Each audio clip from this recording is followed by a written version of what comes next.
Straight out of the left coast of the coast in the east. Started off on the quest to find his favorite drink. We talk sports, comics, silver screen. Don't forget about the music, cause we loving the beats. A slice of life for the whole damn pie. We got it all. We know you feeling the vibe. From old Gen X to young Gen Z.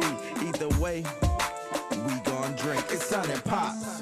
What's good, everybody? Welcome back to another episode of Son and Popsculture. I'm Son. And I'm Pops. And this is episode 151. Whew. 151. They didn't think it could be done. 151. 151. Now, I know it's been a minute. Apologies. A minute and a half. We are still alive. We're still here. Don't worry. We're just giving you some time to catch up. I know there's some fans out there that always say, I'm catching up. But you had 3 weeks to do so. Yeah, very true. That's a famous quote. Yeah. 2 things I get when they start is, where do I start? I know. And I'm like, where do I start for this current events podcast? Yeah. You probably start with the newest one. But if you want to go back, start wherever. So yeah. What we do here at Son and Pops Culture is give you our take on movies, music, video games, sports, literature, comic books, anime, and a little slice of life. Sometimes you get the whole pie. East and West, young and old, X and Z, Son and Pops. Where can the people find us at, buddy?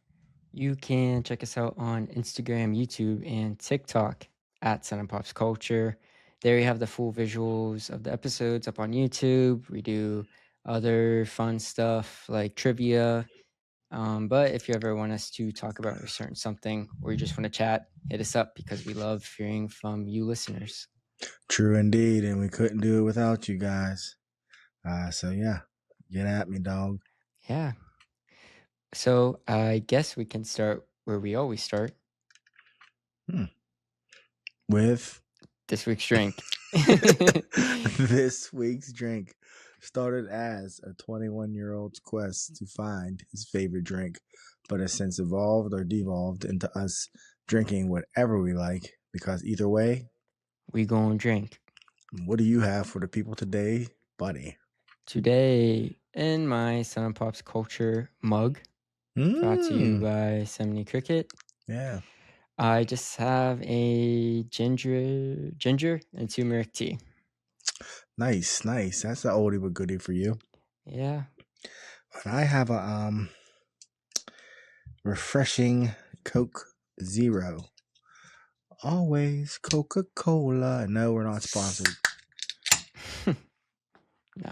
So yeah. Sounds refreshing. Or cheers. Cheers.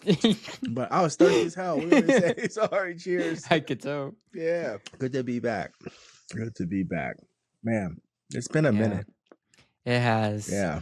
If you couldn't tell, if you're watching, I'm in a different location. Mm-hmm. I'm back on the East Coast. He's back, bitches. No. Psych. I'm not. Just moved, but I got tied up with stuff. So that moving process. Yeah. It was a lot, but settling down. Got the new setup. Yes, indeed. So So can't wait to see what you do with the backdrop. Yeah. I don't know what I'm gonna do. I was granted permission to hang up my stuff. Oh yeah. But granted permission. I was granted, I was given the okay. The okay, yeah, I know. But I honestly don't know if I want to do that. Yeah. Huh. I don't know what will go back there. You don't want to mess up the feng shui. No. So I got some hanging shelves, but I put them up in the living room. And after doing 3 of those, I was like, I'm not doing these for a minute. Yeah. It just wasn't as easy as I thought it would be. Yeah. It's funny. So You'll get there, bud. Yeah. Yeah, I think I'm about to mix things up a little bit too. Again. Yeah. Now that I kept adding stuff behind me, now I'm like, that's a lot of bullshit behind me. So I need to clean that up. Yeah. After becoming a maximalist, you're gonna downsize. Yep. I think I'm leaning more towards shelving and just putting some of my key comics up there. Mm. And because I have acquired some keys, so but I'm thinking that's what I want to do. Yeah. But yeah.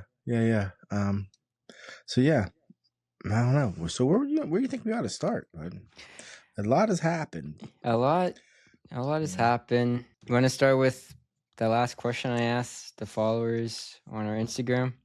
Yeah, what's your world famous poll? Yeah. Oh, before you do it, can I say this? Yes.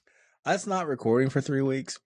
When people ask me about the podcast, they're like, "So what's it about?" And I always say, "Well, what we do is Son and Pop Culture," and I just say the intro, and it like makes me laugh.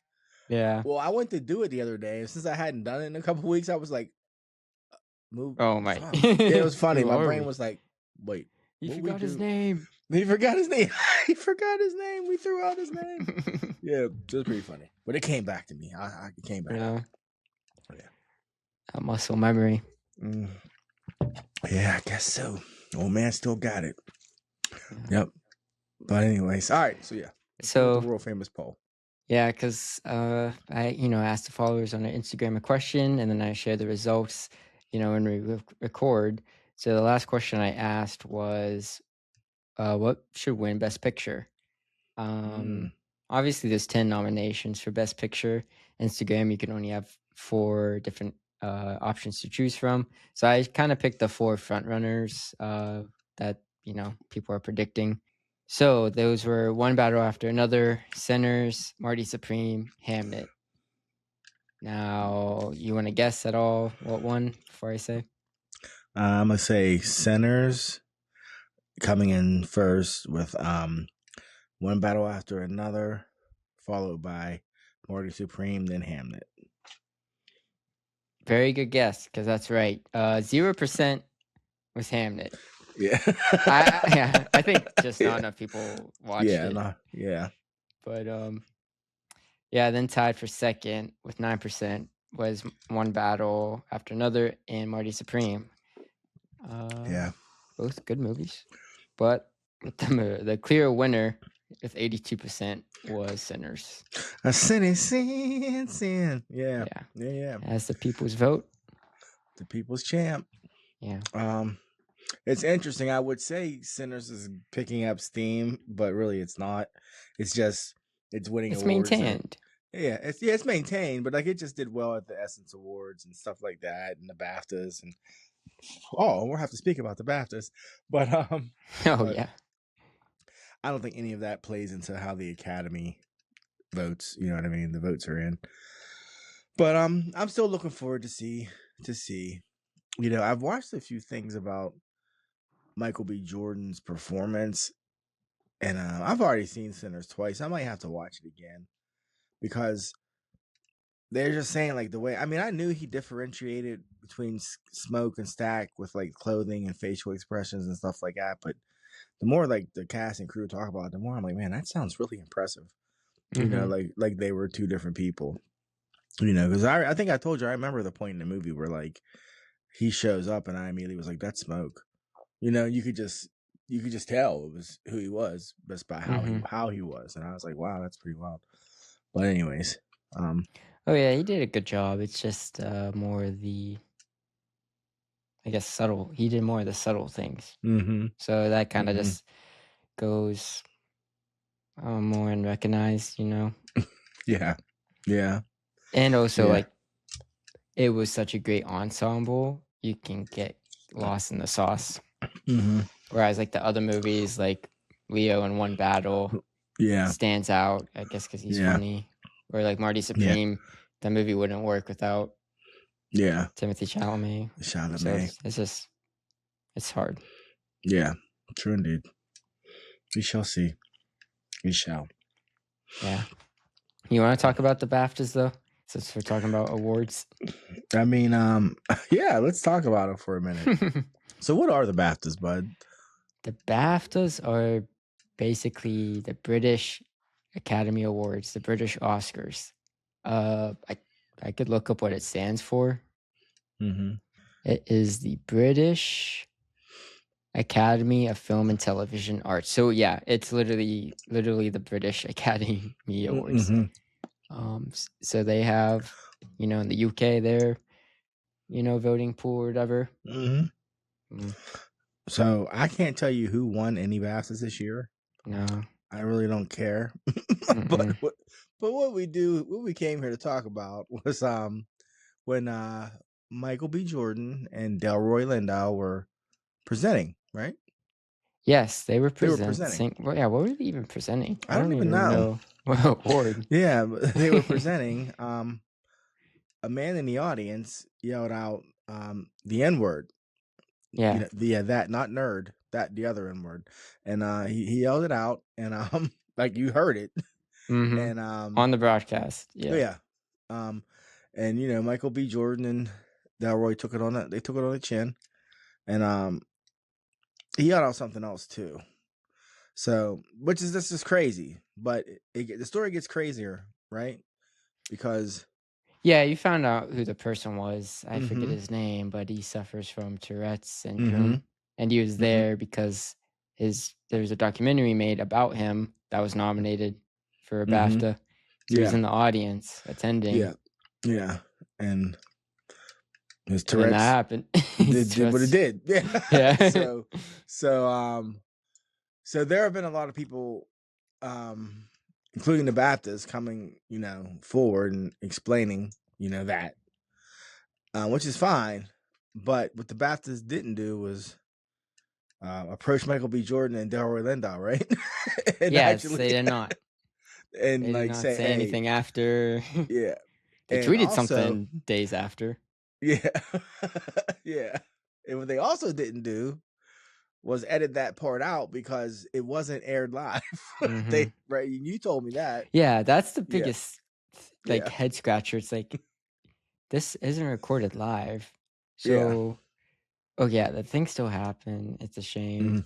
But they did not need to air it. And they definitely didn't. Even if they aired that part, they could have bleeped it out. They could have bleeped it out. Yeah. They just left it in. They let it ride. But they edited other stuff out of the show, which people have talked about. So it's like, okay, why are we doing this? Yeah. And I guess they just, it's like a lot of bad stuff with the BAFTAs. Because obviously the guy with Tourette's wasn't accommodated enough. Yeah, exactly. For something, for not just saying the N-word, but he could have shouted anything. And he was shouting stuff all night. Yeah, all night. Yeah. So, and I guess after that incident, they removed him, not from the awards, but they just put him somewhere a little more conducive to him, enjoying the experience without disrupting the experience. I guess the best way I could say it. Yeah, so it's very retroactive. Yeah, just not a good look, Baptist. He'll be all right, right? He'll be all right. He was like, yeah, I'll be fine. And he wasn't. So, I don't know. It's just, I don't know. I don't know anymore, bud. The world is in a very interesting place, and I don't know anything. I'm just like, it is. And now that we're saying it, so we know he was yelling stuff all night, but we didn't hear that on their awards. Yeah. That just clicked. Yeah, that's just so. So they probably mic'd them up. They're like, hey, they're coming. Hey, they're coming. They're like, on stage. Hey, some intern, put a boom mic over him. It's like I know. You saw everybody coming into place. Like, why is this big mic here now? Oh, he's not even. Like you might have a moment. Just your moment. He's like, this isn't even my category. Yeah, he was like, stand up. Say it with your chest. Yeah. Terrible. So terrible. Oh, that's so true though.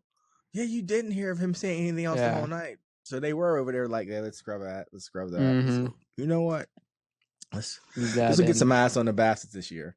And yeah, it worked. Everyone's talking about it. Yeah. Michael B. Jordan and Delroy were like seriously? Yeah. I'm like, I know. And that's the thing. I'm not going to get all deep into it. That's the thing. They just had to keep on going. Yeah, they had to keep on going. You can't be like, what? Yeah. It's... Yeah. Yep. Then AACP Awards just happened over the weekend, and they Delroy and Ryan Coogler came on stage to present an award, and so that was a good moment. I saw the clip, but I didn't get to watch it. I just saw that there's me neither. Yeah, and then Michael B. Jordan won. something. It was like I guess a really big emotional moment. I didn't get to see it yet. Oh, that's good. Watch it yet. So yeah, Yeah. because Tiana was in the audience, like hyping him up. That girl, oh Brooklyn, but or I think Yeah. it's Brooklyn. But yeah, so I will yeah. say one thing with the BAFTAs, I just don't get. It's like, okay, they're the British awards, but like the majority of the films nominated are American films. Whereas like with the Academy Awards, there's like one category with foreign language films. Yeah. And the rest are like American. So isn't that, it's just kind of like a repeat Oscars. It kind of is, because if you think about it, it's like what British movies are there? Like there aren't a lot every year. What studios are over there? How many studios? That's what I mean. Yeah, like the whole market's smaller because it's just a smaller country. Yeah, yes. Is that just Britain or is that Europe? I think it's just Britain. It's British. That's like Alaska having its own award show. Yeah. Like, literally, not even Alaska. Like freaking not that bad. I know. It's crazy. Mm-hmm. Yeah. But I just had to get that off my chest. I just thought that's interesting. So moving on from the BAFTAs, you want to slide into these RIPs? That's probably not the nicest way to put it, but just pay some respect, some big names. Legendary actor Robert Duvall passed away on the 15th. Tom Hagen of Godfather, you know what I mean? Yeah. A lot of good stuff. Gus and Lonesome Dove. Oh yeah, he was Gus. Yeah. It's been working for a while. I'm trying to think of the last thing I saw him in. It wasn't that long ago. Like I remember he showed up in The Road, at Cormac McCarthy. Oh yeah, he showed up. Now he's probably 85 then. Yeah, I know he was. This was 10 years ago. He was in that. I think it was The Judge with RDJ. He was nominated for that. I remember him being old then. Yeah, he was old then. Yeah, he was freaking Get Low. Get Low was the one I remember I watched because I love the concept of faking your own funeral just to see what people would say. He said, "Looks like it's time for me to get low." I like Robert Duvall. I liked him a lot. Like everything he was was good. I always dug him. Like I was like, yeah, he's just good, man. Yeah. He was Bo. He was he played and Mocking. Boo Radley. No, he wasn't. Yeah. Boo Radley. Yeah. No, he was To Kill a Mockingbird. Yeah. To Kill a Mockingbird. That was his first role, I think. Yeah. And he was a big man then. Like that's what was crazy. He was big. Yeah. Yeah, man. Robert Duvall. He was Bud in Days of Thunder. Alongside Tom Cruise. Yeah, he would show up and stuff. But man, he was good, man. He was good. Married 4 times. Yeah, that's that just old look that Hollywood up. love. Yeah, I know. Yeah, like meet on set, marry. Yeah, they're probably together for like a year. Because you think about like how long the paperwork takes. I know. He's like, marry me, girl. To get divorced. Yeah. They were together a year. It took all that time. You're right. Yeah, because the middle 2 were 5 years apiece. The last one was 2005 till he passed. Yeah, that was a while. He had 31 years on her. Yeah. So, yeah, there's that. There is that. So man, Robert Duvall, rest in peace. I'm sure somebody's screaming right now about his most famous role that we forgot. But sorry, okay. I mean, he's in a lot. He's in a lot of stuff. Yeah. Another name, Eric Dane of Grey's Anatomy acclaim, passed away from McSteamy. ALS, passed away on the 19th of February. So, and it's crazy. His diagnosis was what, 2 years ago, maybe? Yeah, maybe 2 years. It was fast. It progressed really fast. Yeah. Leaves behind 2 daughters, and his wife. She was a Noxzema girl in the 90s.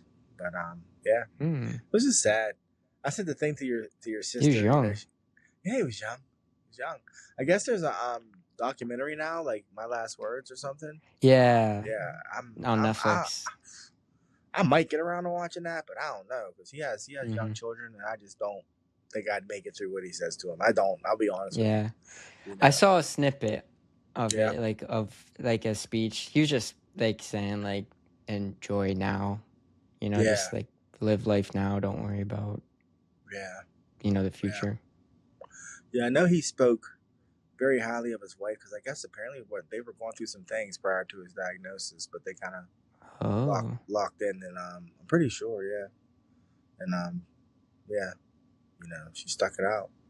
yeah. So yeah, man, yeah. So Euphoria will be his last his role because he's the dad. He's Hal Did in he make it? Euphoria. Did he make it into the Yeah, season? he's He in is in it. the Yeah. season. Okay, Mm-hmm.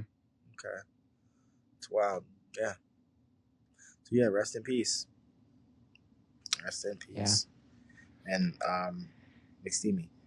And lastly, you saw James Vanderbeek passed away, right? Of Dawson Creek fame. Oh, Yeah, yeah, I did see that. Yeah. yeah. He had colorectal cancer, and Jeez. yeah, he was young. He was younger than me, you know. Um, yeah, Dawson was. I mean, it wasn't my jam. Yeah. I was a couple years too old for Dawson's Creek to really, register with me. But I know a lot of people that Mm-hmm. said they watched it coming up. They were into it.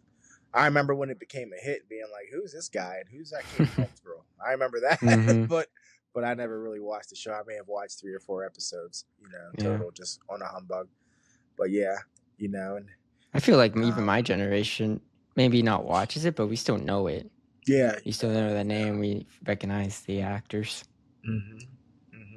I can picture him standing on that boat or on the pier or whatever, and by the creek. but and I don't want to wait. Mm-hmm. Yeah, everyone. Have to Yes, be over. yes. I even know that song. I'm like, I never Yeah, watched an episode yeah, ever. yeah. So yeah, but so yeah. I mean, he did other things. He was in the one film he was in. His character was the brother of the character in American Psycho. What's the Batemans? Oh, yeah. Yeah, and because I watched it, it was different, and I remember your mom being like, "What is this?" But it was set on the college. It was set on a college campus, but oh man, I'll have to look it up. I didn't real know there was fast. like a sequel or like a sister sequel to that. Yeah, it's like a weird movie. way they did it, but he the Rules of Attraction. He plays Sean Bateman. Wow, I did not know there was another book in that universe. So yeah, and it's a I watched it. It was different. Yeah. Yeah. Actually, I probably should watch it again. I was younger when I watched it. It probably would hit harder now that I'm older. Yeah, I Like gotta look it up. Yeah, I actually went to dinner with your aunt Sarah and your uncle Larry the other day, and we were talking about how things we watched when we were younger. Now we're like rooting for other people when we watch them. we're like that girl's out of control. Her mama was right. Like, you need to listen to your daddy, boy. Like, That is funny how it works. Yeah. So, but yeah. So rest in peace, James Vanderbeek. Yeah. Yep. It's crazy stuff. And you figure between those two, I want to say, like, I guess James Vanderbeek's family is really trying to spread awareness now about the colorectal cancer, and you figure the ALS, ice bucket challenge, all that stuff. You know what I mean? Like, whew, it's crazy because I don't want to like get all sidetracked on it, but like, say his name again because I'm terrible and I'm old. ALS. Eric Dane. Eric Dane. So he passes away, and I was like, man, that's crazy. I said, because the year of the Ice Bucket Challenge, they raised so much money for research, and that just goes to show you that, like, yeah, you need research. Like, you need to they raised millions of dollars, and like, still, guess what? No cure. Like, we have to keep working at it. Like, it's crazy. Like, it's crazy. Medicine's expensive. Yeah, and paying the researchers. Yeah, paying the researchers they need to do the research, and you might be going in the wrong direction and realize it, like, oh, we just spent $1 million on the wrong thing. We got to go back and try it again. And it's no fault of theirs. It's just the nature of the beast. So, and speaking of raising money, can I talk about her for a minute? Can I talk about Pim? Sure. Can I talk about my girl Pim? from Sure. Pittsburgh, PA. I still gotta look her up. Broke the national record for Girl Scout cookies. You would talk about fundraising. People, Yeah. if you haven't taken the time to look up Pim, this little 6-year-old girl from Pittsburgh sold 180,000 boxes of Girl Scout cookies in like 2 weeks. Okay, Yeah, like, that's a business. The craziest thing I've ever heard in my life. She got denied by 2 Girl Scout troops because of her disabilities, and her mom found one in, I think, White Oak, Munhall somewhere. Oh, okay. And they accepted her in, and they made a TikTok, and they said, "Hi, my name is Pim, and would you like to buy a Girl Scout cookie?" And that thing blew up. She sold like 20,000 the first day, and then it just snowballed. And within, like, when I first found out, it was last Saturday, so from a week from now, when we were recording, it was last Saturday, a week before now, whatever. So, and she had already broken like the state record in a week, and she was having, the mayor declared that day, Pim, whatever her last name is, day in Pittsburgh, and she had sold like 125,000 at that point, or 110,000. And she said her goal was to break the national record, and she broke it by this weekend. She sold over 108,000 boxes of Girl Scout cookies. Jeez. And you just need to watch the video just to watch baby girl smash these Thin Mints, because it's the best thing ever. She's just so happy smashing Thin Mints and then giving them out to people like, no, these are for you. She gives them to them. She's like, these are for you guys. And I'm like, this girl's amazing. She is so amazing. Little 6-year-old girl. Yeah. So I just popped in my head when we were talking about raising money. Yeah, she's gonna get a sponsorship or a brand deal. I'm telling you, some cookie company. Yeah, just boosting business. But in the video, first video I saw it on the news when she was with the mayor, when she was double fisting Thin Mints. I was like, she was like, yes, I was like, oh, cookie monster, God. This is great. This is so great. But yeah, she was walking around his office touching stuff. I said, this kid's 6 years old. That's funny. Man. Yeah, it was amazing. But the funny thing is, I told your sister about her, and your sister said, so where do you think that money goes? And I said, where do you think the money goes? She said, it's probably a fundraiser. They probably donate to charities. And I said, really? So your sister looked it up, and she's like, nope, the Girl Scouts keep all that money. And I was like, if one girl sold that many boxes of Girl Scout cookies, just do the math. It's a lot of money. Yeah, it's basically Greek life. I guess for elementary school, high school girls. Yet most Girl Scout troops still meet in the basement of somebody's church. There's like some international Girl Scout facility that's like laid out. You know, there's probably just like one person at the top of the thing, just like, so I bought them cookies, baby. She's just doing real good. Oh man. So yeah, people, if you get bored, please check out Pim. She's amazing. She really is. She really is. I guess moving on, we have some movie news. Lots of stuff, lots of announcements came about. I guess the big one for the future of the industry. Netflix stepped away from the Warner Brothers deal.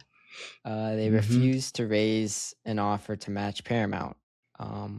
So what was Paramount's bid or whatever? Sealing the deal? Paramount's bid was $111 billion. I've seen 110 and I've seen 111. Yeah. Billion. That's billion. Yeah, that money, wherever it's at, some of they have it. And Netflix said they wanted Warner Brothers, but they didn't need them. And they just thought that offer was too much. So they stepped away. So Paramount's going to have them. I feel like the initial, like when we talked about this months ago, the initial bids were way lower than that. I think it was like 80, right? Yeah, I think. And we were like, holy shit. We're like, what? Yeah. So for it to go up that high. But I mean, there's a lot of conspiracies about why Paramount won it. You know, there's a lot. And, you know, I know you didn't want Netflix to have them, but I think it might be worse that Paramount does. Yeah. There was... Netflix was the lesser of two evils. Like Netflix's was like, oh man, like movies are just they're going to be lesser quality or whatever. But now with Paramount buying it, it's like I don't even know what the state of the world's going to be. Yeah, like literally, like Like they're. this I is going to have mean, like a trajectory. yeah, you may not be able to see certain things anymore, people. Like, Mm-hmm. if you, AI is going to be crazy. yeah, you might want to read 1984 while you have the chance. Yeah. like things are going to start going away. Mm-hmm. Yeah, I mean, you made a good point to me a while back. I don't know if it was on here or we were just talking, but you were talking about when Netflix edited Stranger Things from the first season to like now when you watch it, and like Mm-hmm. how it's important to be able to have a hard copy of something because they can go in digitally and change it now, and you won't know. If you don't know, you don't know. Mm-hmm. Yeah, you don't know. And that's just like it's like That's with it seems everything. crazy. Yeah, anything. It's Like we'll yeah, be not music. yeah. Articles you're reading. Yeah, that's Anything. literally 1984. That's literally what Mhm. that is. It's like you think about it. It's crazy. It's crazy. Yeah, we'll see what happens. We'll If see. it goes to this time around. Yeah, because then there's that too. Because it can become an antitrust thing. Our Yeah, government's yeah. supposed to stop things from getting too big. Mhm. Because of monopolization. So Mhm. we'll see. So we'll see. We'll see. If one of the three major studios can buy the other one, like we'll see. We'll Mhm. see. For the sake of competition, these things aren't supposed to actually be allowed to happen. But we're in a weird time where a lot of things are just happening. So Yeah. yeah, Just happening. just Yeah. happening. Just But yeah. Anyways, yeah. So we'll see. Keep your eyes open, people. Keep your eyes open. Yeah. We'll see. Yeah. Mm-hmm. But I guess on some brighter news, the stuff that's coming out seems to be looking good. Yeah. Yeah. Some trailers. Mm-hmm. We had the Spider-Man Noir trailer dropping on Amazon Prime. Buddy, who knew? I didn't see that coming. Yeah, a black and white TV show with Nicolas Cage as Spider-Man. Mm-hmm. What do you think? What do you think of the trailer? It looks great. I mean, Yeah. it's black and white used properly is always dope. Yeah. It gave me first Sin City vibes, not second Sin City vibes, so that was good. That's good. Nicolas Cage insisted on being in the suit himself, which I thought was cool. Yeah, I thought that was cool. And I think it's cool that they literally were like, man, people really dug Spider-Man Noir in those Spider-Verse movies. And Nick Cage played the voice and parlayed that into an actual show. And I'm like, wow, look at you. Like, look at you. So I'm looking forward to it. For my comic book collectors out there, yeah, don't even try to find it. Because it's so expensive now. Oh, it's like $500, $600 it's from now. 2009, right? Yeah, I remember I looked at it and modern. chuckled, bud. But I chuckled when it came out. I was like, what is this? And I know they did a whole Noir line. They did Daredevil Noir, Spider-Man Noir. And wasn't it like 2009 or 10? I think so. It was not long ago. It's not long ago. But now, if you got it, if you got it, people, yeah, you might as well sell it and get that money. That's crazy. But if you're trying to find it for cheap, you're not finding it. I'm sure there's people scouring 50-cent boxes right now. But yeah, it's been climbing since he showed up in Spider-Verse, but it's hitting highs now. It's hitting some legit highs.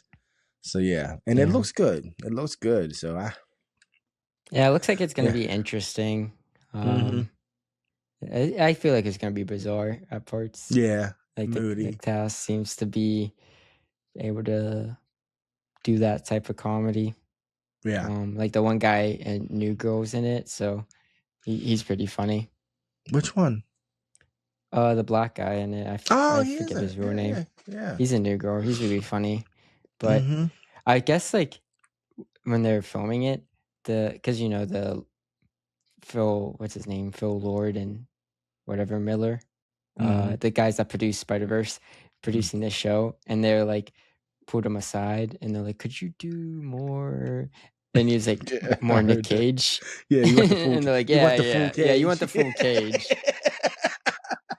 Yeah, so so funny. you dialed it up. Yeah, how about being that guy? Like, And oh, it you want me to- works though. Yeah, you want me to do Yeah. what I do? All right, I'll do Mhm. what I do. Yeah, that's That's why I funny. think like this is gonna be like a little bizarre Yeah, at yeah, points. yeah. So I mean, and people don't know, like Nick Cage is a comic book nerd, so it's kind of cool that Mm-hmm. he's. I mean, he's been Ghost Rider, he was Superman, you know, Yeah. and now he's Spider-Man. So it's a nice little Who knows? trifecta, Who knew? you know. Mm-hmm. So and people are like, when was he Superman? In the 1990s, Nick Cage was signed to play Superman in an unproduced Superman movie that was written by Kevin Smith. Then in 2024, we finally got to see what that would have looked like in the Flash movie. Yeah. So technically, he was Superman. He was, yeah. Yeah, and it didn't With look some that bad CGI. good. It was bad. But It we was got bad. to see him. I mean, I like the fact that they made it look like it would have looked then. Like they made him because he had long hair. You ever see they the didn't pictures do of that him? on purpose. You ever see the pictures of him in the suit? With the long hair? Yeah, the yeah. long hair, like, yeah. they did that on purpose. Oh no, the but CGI not the being effects, how it was. Yeah. That was not their intention wasn't to purposely make it look bad. They just did. Yeah. But yeah. So I'm really looking I think forward that's to that. coming out in May. It's coming out in May, so. Yeah, the run's about to begin. We're about to have a nice run of entertaining things. Yeah. Yeah, so Because is it March or April we're getting Invincible it's season 4? I think this week is Invincible. It's Yeah. I didn't know it was that soon. It's March, bud. Today's March. It is March, yeah. Yeah. So, and once that starts, it's a wrap. You know, we're getting something geek related all the time. For the end of the year. Oh, sorry, I'm That's lying cool. to you. March 18th. March Okay. 18th. Soon So we enough, got a couple though. weeks. Yeah.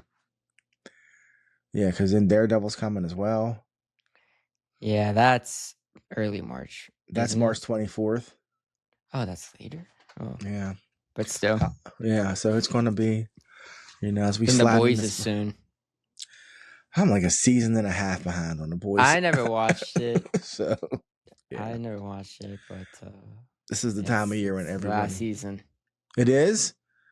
It's the last season, yeah. Maybe I'll get back on board because I just lost interest in it, just cause. Yeah, I think a lot of the fans, last season, they definitely, not a lot of them, but majority were like, oh, okay.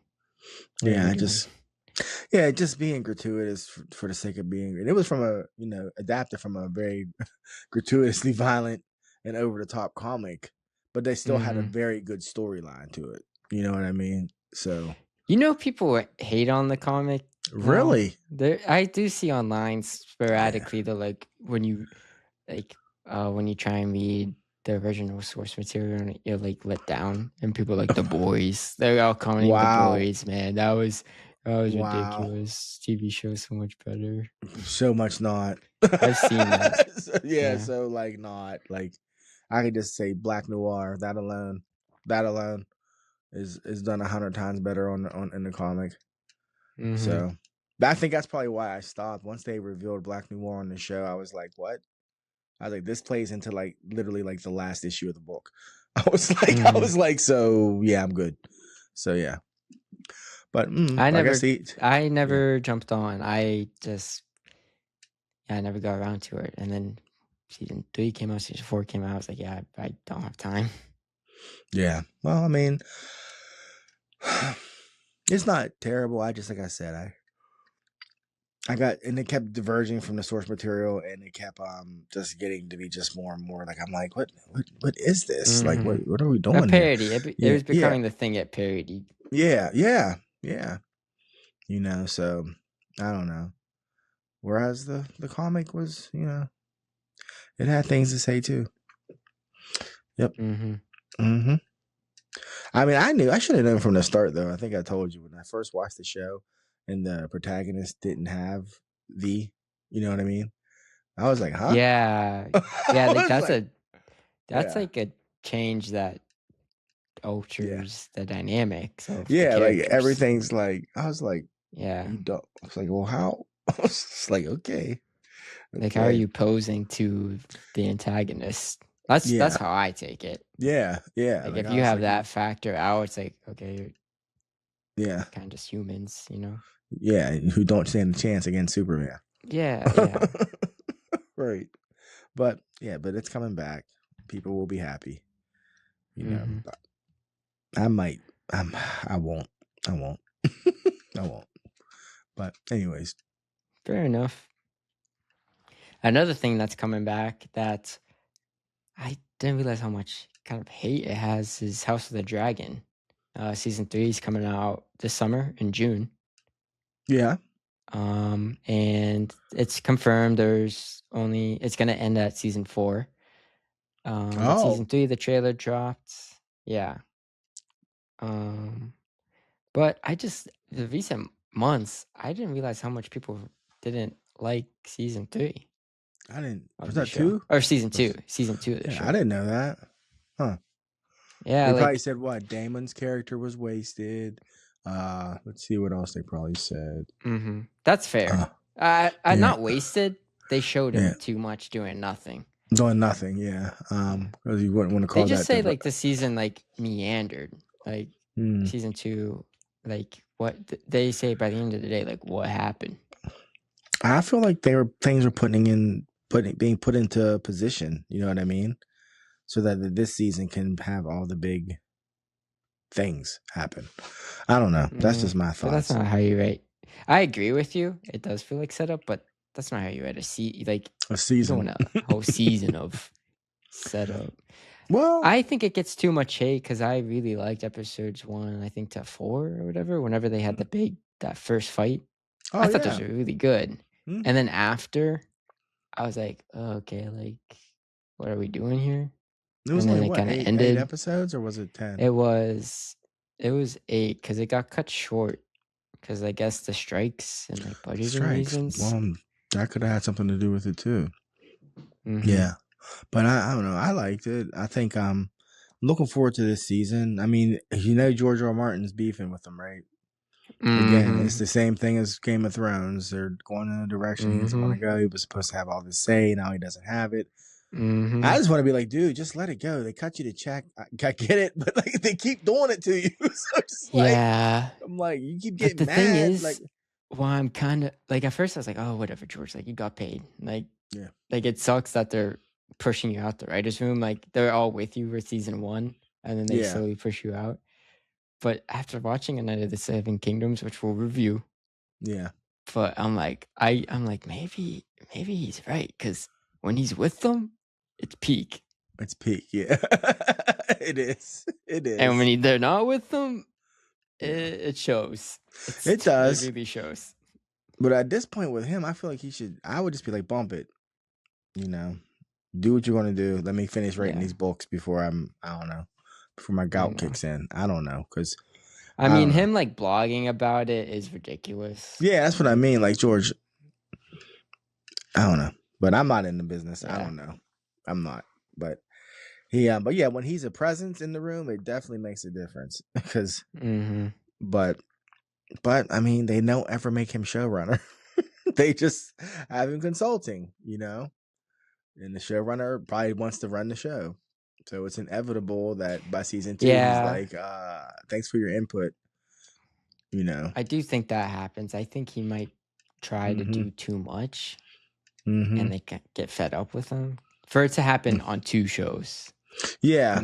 And telling a story visually isn't the same as when you're writing. So who knows? He might have a hard time with that. I don't know, but it keeps happening. That's all I do. It just keeps happening. Yeah. Yeah. You'll know when he's had enough when his next show ends up being on Showtime. You'll be like, oh, he really had enough. HBO will be like, what did we do? Because you got to figure they even made an unaired pilot for Game of Thrones. It was I forget what it was supposed to be, a sequel or a prequel, and it had Naomi Watts was in it, remember? But it never aired. And they filmed the whole thing. So yeah, that's a lot of money. Which it makes you wonder. Well, they did that with Game of Thrones too. Like they've shot the whole first episode. And, it's a different. I guess I guess with Daenerys and stuff. Mm-hmm. Oh, And then I really? guess it panned. Yeah, like Ah, Emilia Clarke wasn't Daenerys. really? And like yeah. Wow. And they shot it, screened it, got panned, and they redid it. Wow. Wow. I didn't know that. I know they replaced Elena Stark after the pilot, but I didn't know that they replaced Daenerys. Wow. I wonder who played her. She's probably mad I as don't hell. know. They do have the name out there. I just can't remember. Yeah. Yeah. But I mean, I'm still looking forward to this next season. It made me want to finish the book because I had the book. My brother was reading it at the beach, and I just got sidetracked.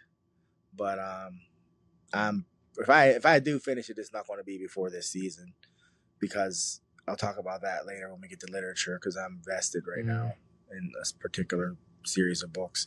So, but yeah. Yeah, I'm definitely gonna read the books because after this season's coming out and then watching the Night of the Seven Kingdoms, I'm like, it's like all over my social media. I'm like, I just gotta read all these books, all these spinoffs. Yeah, I'm interested in reading Dunk and Egg for sure. That was Mhm. that show, man. Yeah, for being a half an hour and being 6 episodes, yeah, it made me happy. It was good. Yes, I would like. I guess let's just talk about it now because Yeah, I did write down. I'm like, this was 6 episodes, like 30 minutes each, maybe 40 if we were lucky, and you cared so much about these characters. But that's crazy. Like, yeah, that's insane. What other show has done that? I don't know. And you knew them well. Like spoilers at the end of the finale when Egg shows up and he's like, my dad said I could squire with you. Your mom looked at me and said, he's lying. she said he's lying. I said, is he? You think so? And he sure as hell was. Yeah. He sure as hell was. I was like, wow. Yeah. I was like, this kid's like, I'm going. I don't care. Mm-hmm. But yeah, do you think he's lying? Some people are like, oh, no, maybe his dad Maycor's couldn't putting find a him. scene. But I know, but some people are like, maybe he's putting up a scene because like, how would people react if he just let his son? He already did. He had just done it with a headshot. Yeah. He just done it like 3 days. I mean, I think Egg snuck off. Yeah. Yeah, Egg snuck off. I think he snuck off. Yeah. I'm sure his dad has an idea where he went, like who he's with. He just got to figure out which way they went. Like, come yoke him up. He knows where he's at. Yeah. Yeah. Like, damn boy, kill that kid. But yeah, it was well done. The characters, they were fleshed out. You liked them. All of them, like the Baratheon dude, like I love that guy. Yeah, I'm like, he's like the bro. He's like, bro, just come back with me. That was a good. He's like, I'll love you like a brother, but if you don't come, I'll hate you like a brother too. I'll hate you like a yeah. That's a real thing. And I loved this. He was so insightful. Like even before the battle, he said, "What did he say about your mother's being the most loved?" He said, "You weren't the least loved," or something like that, and he was like ashamed. Because he's like, you'll fight harder. Yeah. So he knew. Yeah, he's like, one's neglected by their mother, fight harder or something. Fight harder, yeah. And he knew he wasn't. Like, I was like, oh, wow. And even when he was that's also in the talks with like the mother, like in the name of the mother, be just. Like in the oaths. He was like referencing the oaths too. The oaths. Okay. Of the night. Right. Yeah, because there's the 7. Yeah, one of them is the mother. Yeah, you're right. But he, when he was talking to Dunk after the fact, because Dunk was on his feels, he just put it out like real talk. He's like, you're mourning a guy who was fighting guys that aren't allowed to fight him. Like, and I was like, that's true. Like, it looked noble as hell, but was it really noble? Like it was noble. I like that. That gives it some perspective. Yeah. Like, there were 7 guys against him, but really 4 of them couldn't even fight him. And his brother accidentally hit him in the head, which I'm like, how did you accidentally hit your brother in the head with a mace? But like, 2 things. One, I liked how he added the line because the story's from like Dunk's perspective. So like even in the fight scene, you're only seeing like what Dunk's seeing. So like Baylor looks super honorable because to him it's like, oh, the prince is fighting for me. And then like Lionel called it out how he's seeing it. He's like, one, I hate Targaryens. two, he's like, Yeah. two, nobody could fight him, so he wasn't even risking his life. Yeah. We were yeah. risking our lives for you. Yeah. For you. I Yeah. really like that line. You did Yeah. a good job. And then with like the Makar thing, if you can go back and see when he hits him, like it's when Dunk like first, I think he like stabs Arian's or whatever his name's like leg. Yeah. And then Makar's like, my son, and he starts running, and Yeah. Lionel that's and right. Baylor grab him, and he turns real quick and just Yeah, and he hits him with the So he yeah. wasn't even looking. He was just like, boom. Yeah.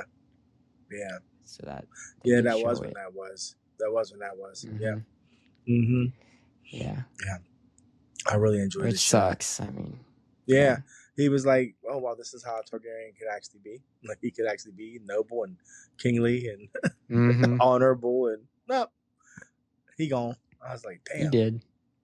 He did. And Yeah. I mean, even George R.R. Martin said like this event kind of like paves the trajectory to Game of Thrones. Yeah. Because if he was Yeah. king, like Targaryens wouldn't have probably been hated.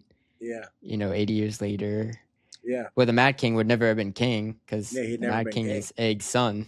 Egg's son, which is nuts. That's nuts. Yeah. Mm-hmm. Yep. That's interesting. Yeah, but I enjoyed it. I didn't know at first. Like, I liked it, but I was like, man, what are they doing here with this show? Like 10 minutes in, I'm like, okay, he just pooped beside a tree. What's going on right now? I know. But they made everything like work. Like, even with his visions of his the night he squired under, the lessons he learned from him. Like, this is some drunk old hedge knight, but he was teaching him valuable lessons, and I was like, wow. Like, even at the end when they showed the three of them and then he turned off, I was like, oh, he's on his own now. Like, he's making his own path. I was like, that's dope. Him and an Egg are going to go and do them. I was like, wow, yeah, that's I really dope. liked that. Mm-hmm. I really liked, like, it makes sense why Dunk's all about honor this, honor that. Even though his, Arlen was a drunk and he slept with prostitutes and all this. He never knighted him. Yeah. And he never knighted him. But the first time he saw him, Dunk was about to be killed. And in comes this knight who doesn't know, shouting his vows to protect him. Yeah. So now, he's like drunk as hell. Yeah, I love that scene. Yeah. He like murks them and then he just goes on about it. Name of the mother. Yeah. It's like, whoa. Yeah. Drunken master. I know, right? Yeah. So it was I dug all that. Yeah. And he said, don't die until you finish. What he said, don't leave a story unfinished or something like that. Yeah, a knight never leaves a story unfinished. Yeah. And then he died. So yeah, I wanted to ask you before. I was like, they clearly, by episode 6, by the finale, they clearly made it that Dunk was never knighted. But up until that point, there was discourse online of people being like, no, he was knighted. Arlen definitely knighted him. And I'm like watching the show. I'm like, he's not knighted. Like, he's not. He's faking. He's lying. Him posing as a fraud.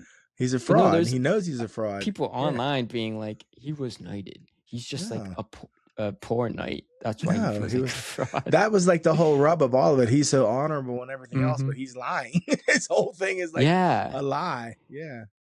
So. Yeah. And I guess even the book, it's like that too. It's like, was he knighted? Was he not? Yeah. It's very ambiguous. Yeah. So he wasn't knighted. But that story is when he dies, when he says the thing and you think he's dead. And then he finishes people are saying, well, he could have knighted. He says a knight always or never leaves a story unfinished. So he could have knighted him after. People are saying that too. He could have knighted him after he said that, and we just didn't see it. I'm like, I think they're clearly saying that he wasn't knighted. Yeah, even because in the way he responds when people ask him about being knighted, he's like, yeah. Were there any witnesses? He's like, no. Just me. Yeah. So, And he does other weird stuff. Like, they're like, oh, nice sword. And he's like, it's mine by right. Yeah, it's mine by right. You know, like looking like a kid that stole something. Like he stole it because he stole it because he was going to bury him with it. Remember, and then he took it. Yeah. Mm-hmm. Yeah. So, yeah, And then that's when he he's was like, if he's like, it fits my hands better than it ever did his, or whatever, or just as fine as it did his. And he's contemplating what he should do, because if he was a knight, he wouldn't be like, should I go squire somewhere else? Yeah, he would squire someone. Yeah. He's definitely faking the funk, and somehow becomes the most honored knight in Westeros, but we'll see. Yeah. Good show, though. Good show. Oh yeah, and the kid that plays Egg, he is everything. He is everything. Oh yeah, he makes me laugh, good. Man. He was like, "Wait!" and he pointed. Yes. And I was like, he screamed that from all the way down here. I was like, yeah. That was such a good scene. Oh yeah. Yeah.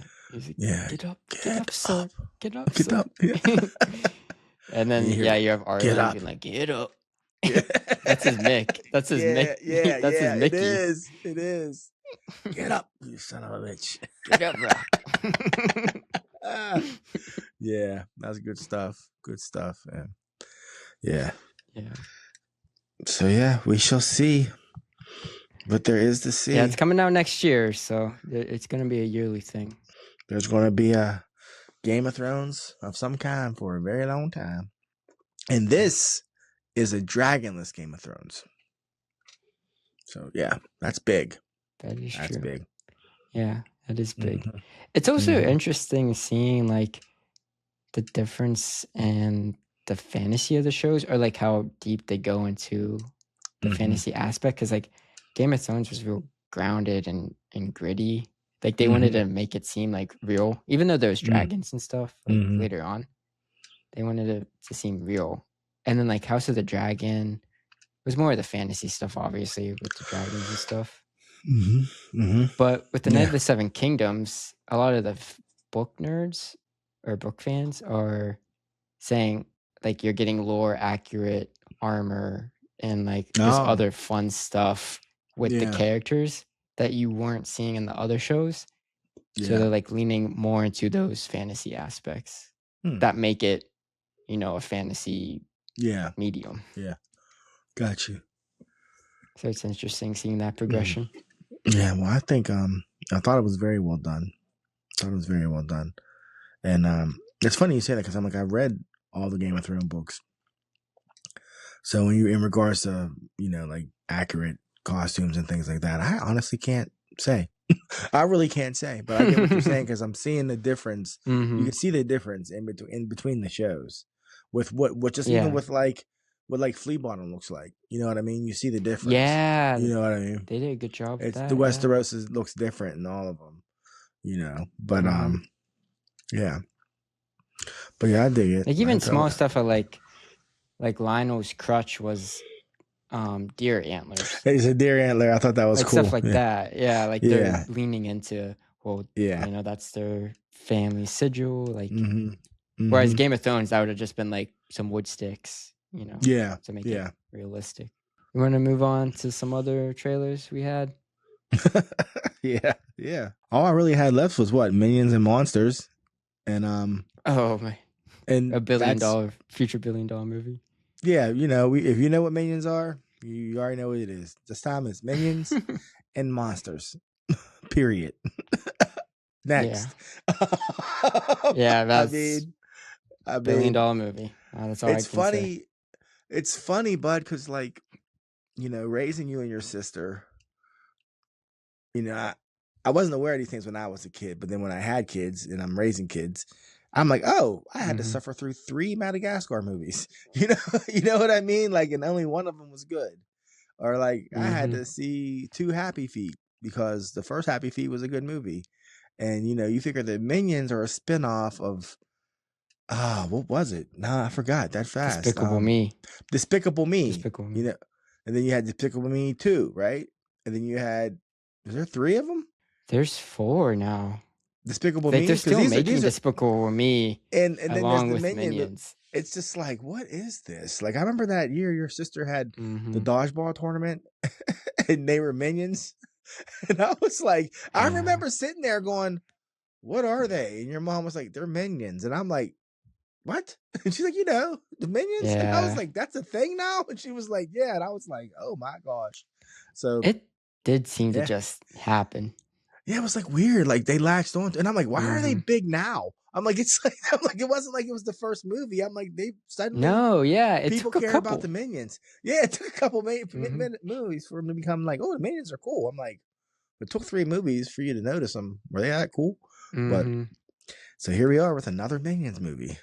You know, just doing Minion stuff. Yeah. So yeah, but I guess the more culturally relevant movie that's coming out is The Adventures of Cliff Booth. Yes. The next David Fincher movie, written by Tarantino. Crazy collab. Crazy collab. Crazy. That's like, I don't know, KFC and Popeyes working together. I don't know. Yeah, you're right. Yeah. It's like what? Like, I'm both gonna are eat it. good, but Yeah, like I'm gonna eat it, but I yeah. don't know. Is this chicken? We're like, what is Mm-hmm. this? Like, so yeah, I Yeah. don't know. Yeah, I mean, they had a first look. Looks Mm-hmm. fine. No, wait, it was a teaser. It was a teaser. It was a full Yeah, it was a teaser. teaser. I'm thinking I watched it 2 weeks ago. It was a teaser. Yeah, it looked fine, but it's just I don't know what it's going to be, bud. I mean, it's Is it a comedy? Is it a crime movie? Is it like a slice of life? yeah. Like Once Upon a Time? I don't remember the last time someone directed something that Quentin wrote. Like off cuff, I'm thinking of like Probably the Olive Natural Born Stone Killers. movie. Yeah. Natural Born Killers, and that was in 1995. Jeez. Mm-hmm. So And yeah, that was probably, my guess, only happened because he had just done Reservoir Dogs, had the script ready for, Natural Born Killers, and sold it to make a quick buck. Yeah, and before he That's probably why that happened. And he was probably making Pulp Fiction while they were making not Reservoir Dogs, Natural Born Killers. I love Natural Born Killers. I went to see that with your cousin Monty, believe it or not. I saw that with Monty, and I saw Pulp Fiction with Monty. I just realized that. That's crazy. Oh, that's really, actually crazy. really random. Mm-hmm. Wow. Anyways, in both times it was like, we're broke, we have no money, let's go watch a movie. And we went to go see that. But anyways, so yeah, The Adventures of Cliff Booth. Yeah, David Fincher of Seven fame and Quentin Tarantino of N-word fame. So we'll see what happens. We'll see what happens. Well, he suffers from Tourette's too. That's right. He has Tourette's. That's right. You're right. You watched the SNL skit? I heard about it. Yeah. It's pretty funny. That's their excuse for anything messed up they do now. They have some form of Tourette's. That's so terrible. So terrible. Oh man. But yeah. So I mean, I think it'll be good. I will. I want to see that. Hey, it'll be on Netflix, so you'll see it. Yeah. Is that what it's being released on? Yeah. Oh, I didn't know that. That part I missed. I think Fincher, he has some Netflix deal because he does. Last like 10 years, everything's been on Netflix. He does. Yeah. Except Black Bag. The Black Bag was Soderbergh. That was Soderbergh. Yeah. Funny thing, I was shooting pool last night, and a guy asked me my favorite movies. And I said, you mean like what I think like the best movies of all time are, or what my actual favorite are? He said, no, your favorite. I said, how many do I get? And he said 3. But I was only able to name 2. That's tough. I was like 3? Because I said, I said Fight Club, I said Kill Bill, but then I was like, man, this next one really counts. Like I was like, this next one's like, because I do better if you're like, favorite genre, and I can give you one from each genre. So I never did answer him. Then he told me, because as soon as I said Fight Club, he said, really, that's one of mine. And I said, really? And he's like, yeah, I read the book and watched the movie. And I was like, oh, so you actually know what Fight Club's about? I'm like, that's cool. Like, I was like, you're not just like, oh, I like Fight Club. Like, I was like, yeah, I was like, it's actually about something. But yeah, it just popped in my head because I talk smack on Quentin, but I love Kill Bill. I love Kill Bill. So yeah. Yeah, he's a character. I think that's it for what our trailers and movies. Yeah, that's all I have. So, did you want me to talk about Wuthering Heights? Yeah, I'd like to hear your review. So, if you didn't know, Wuthering Heights is the new steamy movie with Margot Robbie and Jacob Elordi, directed by, I forget her name, but she did Saltburn and another movie. Was it Lady? She didn't do Lady Bird. No. Emerald Fennell. She did Promising Young Woman. That was her first directed movie. Okay. Yeah. But yeah, Wuthering Heights, based off the classic novel. I guess I don't have much to say about this movie. Just like I had a fine time watching it. Performances were good. Cinematography was good. But I just like the ending was good. The ending was pretty emotional. Had a really good score. Jacob Elordi had a really good performance in it. But after that, I'm like, oh, I'll probably by the end of the year, I forget I watched this, to be honest. Oh, I just okay. Didn't really have much going on. I do feel like because I do want to read the book because I've heard this is so much different than the book. I feel like they sacrificed a lot of the depth to it for these erotic type scenes and stuff. They were going for like a 50 Shades of Grey type stuff. Yeah, and I'm like watching this movie and I'm like, I don't think the book, like this was the deal in the book, you know? So I'm curious to see how it is in the book to be like, okay, why was this story so tragic in the book? Oh, okay. I don't know a lot about Wuthering Heights, so I can't really comment. Like you're saying it's a tragedy, that it was tragic. I'm like, oh, I didn't know that. So yeah, I didn't know.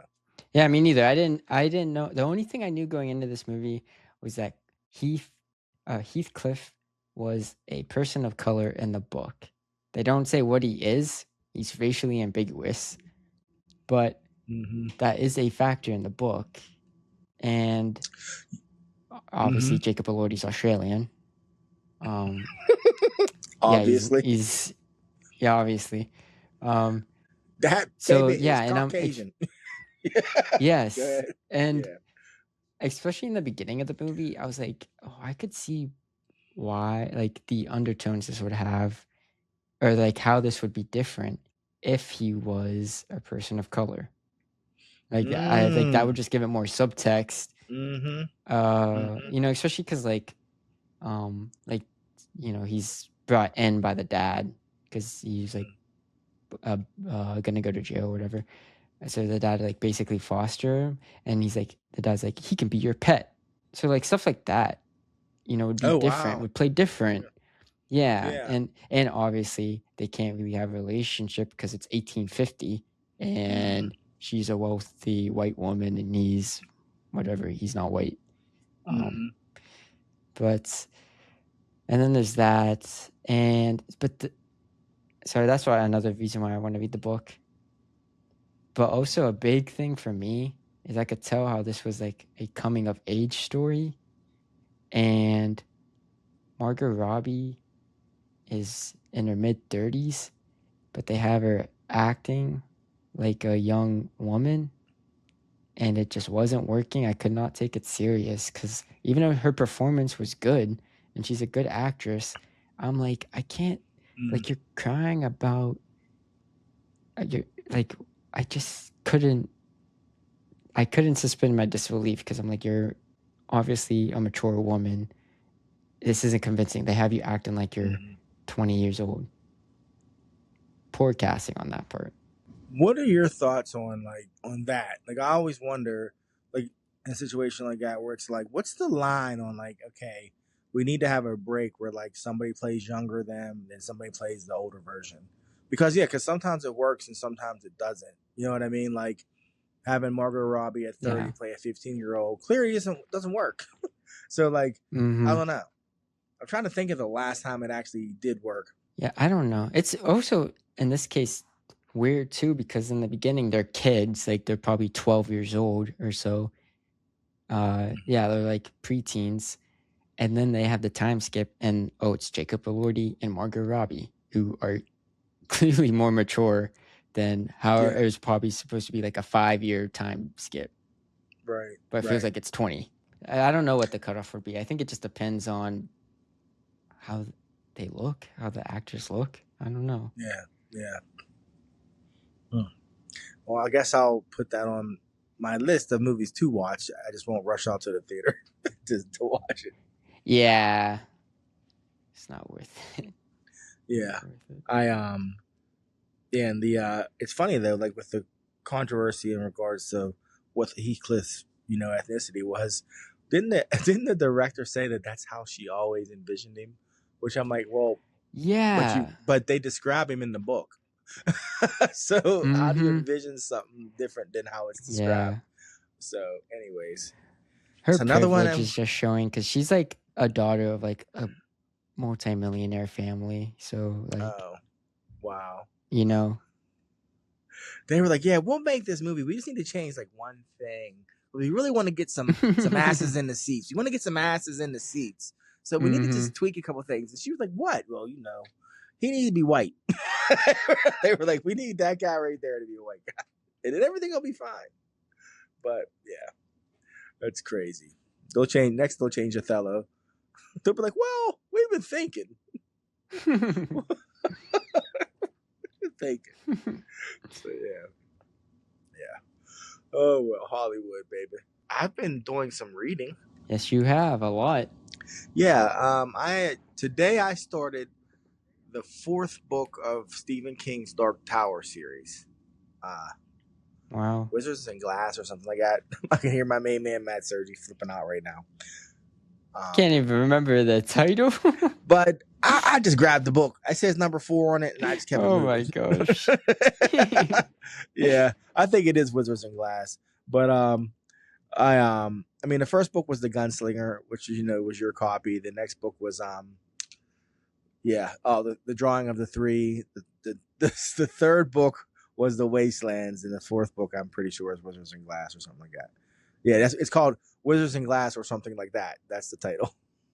So, wait, are you serious? No. Oh. I was like, maybe it's like something wicked this way comes. I don't know. Nah. But yeah, it's let me see. I saw it in the Amazon cart. The Dark Tower, Wizard and Glass. Wizard and Glass. Not Wizards and Glass, Wizard and Glass. Well, no, it's like House of Dragons, bro. It's like House of Dragons. But Wizards and Glass. Wizards and Glasses. Wizards and Glasses. Wizards and Glasses. Yeah. But anyways, I would say this much for literature. I am not a fan of horror, so I've just kind of always steered clear of Stephen King. I did read Shawshank. I read The Body, which is, film people know to Stand By Me. I read a couple other of his non-horror things. It was kind of just accidentally. I just read them, and they were all really good. Mm-hmm. And I was off work for like 2 weeks, and I was sitting there bored. And your mom was, your mom and Colleen Hoover. That's her baby. So your mom was sitting there just smashing the Colleen Hoover book. So I looked over at the bookshelf and I saw your copy of The Gunslinger. And I said, hand me that. And she was like, okay. And I read it in 2.5 days. I was like, oh, that was good. So then all hell broke loose. Yeah, I finished it in basically, I mean, within 3 days I finished it. Drove to Barnes & Noble because I'm weird like that. went and got another book because your mom finished her Colleen Hoover book the same day. So we went out there, and I picked up a book, and she didn't want to pick up a book. So I picked up the next book, which was, The Drawing of the Three. Came home, finished that within a week. So basically, I'm on my fourth book in 3 weeks. And I never knew Stephen King was this good. I mean, I knew he was good, but I knew he was this good. I was like, geez, like he's like, yeah. He deserves his reputation. Yeah. I couldn't believe it. So, and my main man, Matt Sergi, he's like egging me on. Because I think I'd finished the second book when you recommended a trilogy to me. So my plan was to finish the third book and then start the trilogy that you told me about. And then Sergi said, well, then you should pause after the third book. He said, because if you start the fourth book, you're not going to stop. And me being a knucklehead, I ordered the fourth book because it's like a prequel within the story. It's like a kind of a prequel to tell some back. Because I was really interested in finding out some of Roland's backstory. So yeah, now I'm done, bud. So I'll probably start that trilogy you told me about. I'll probably start it in like April.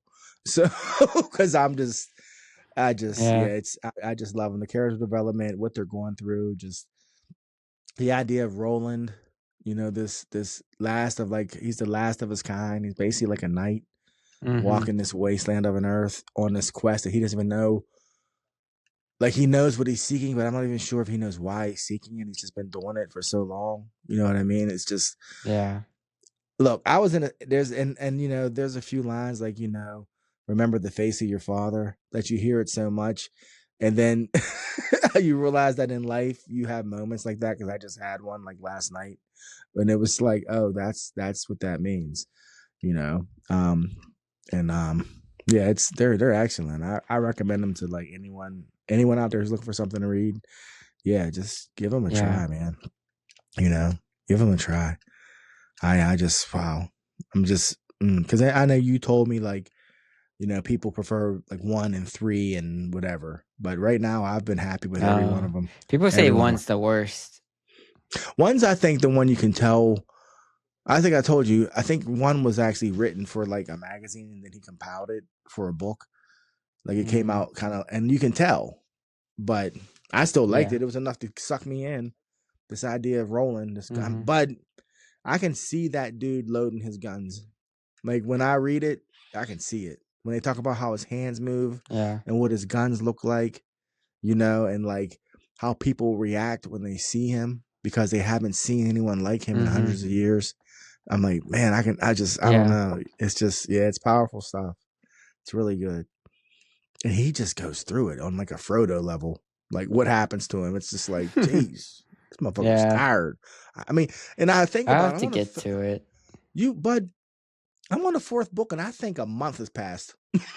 That's it. This dude has been through some things. Maybe 2 months. He's been through some things, like for real.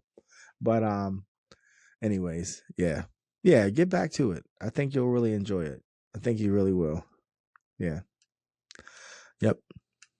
But anyways, Dark Towers, people, Gunslinger. Yeah, I will check them out. People do love them.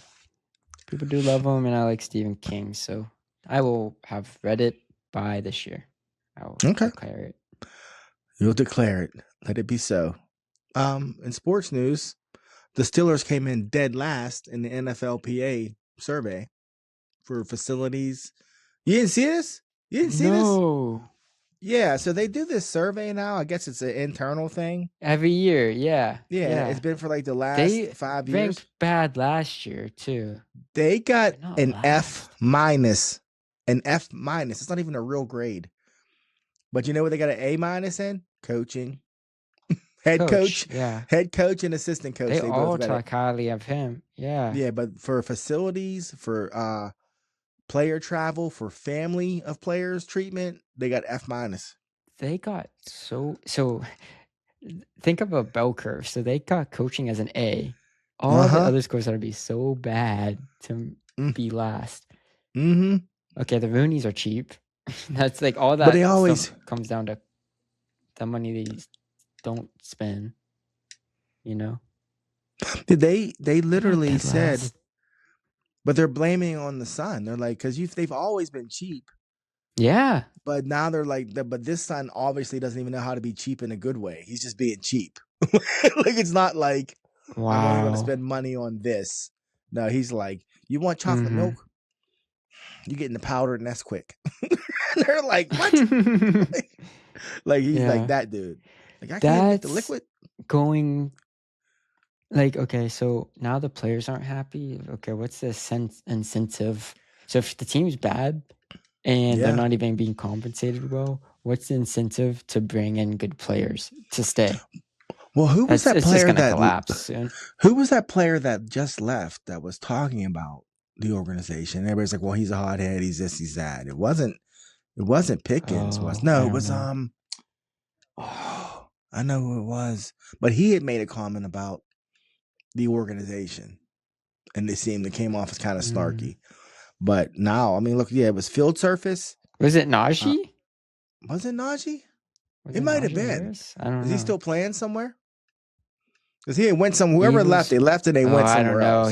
He was with the Chargers for a year, but he got hurt. It I don't might know have been if your he boy re-signed with them. Pickett. He might have said something. I don't know. Pickett. Or That's not Pickens, my one of them. boy. Okay.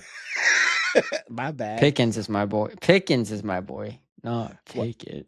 Which one's the quarterback? Kenny Pickett. Yeah, Pickett. I think Who he said it. just I think he might have man. said something. Yeah. But look, Okay, they he's got irrelevant. an F on field surface, locker room, treatment of families, and travel. All Fs. Well, treatment of families was F minus. Yeah. Wow. Ownership, F. They got a head coach, they got an A. Yeah. Or you're looking at a collapse of a franchise because that coach is gone and everything else is bad. And Yeah. Yeah. Let's see the GM. Yeah, it's just like, who got a D minus? Terrible. the But yeah, so GM got a D. I'm trying to find it. He got graded as the 4th worst general manager in the league. Really? He got a C plus. Huh. Yeah, he got a C plus. Wow. But yeah, he was like the 4th lowest in the league. Pretty wild. That is wild. Yep. But that was really all I had. That's all I had too. So Okay. So until next time, he's Son. and he's Pops. And thank you for listening. It don't matter what we got, cause we gon' drink. It's Son and Pops.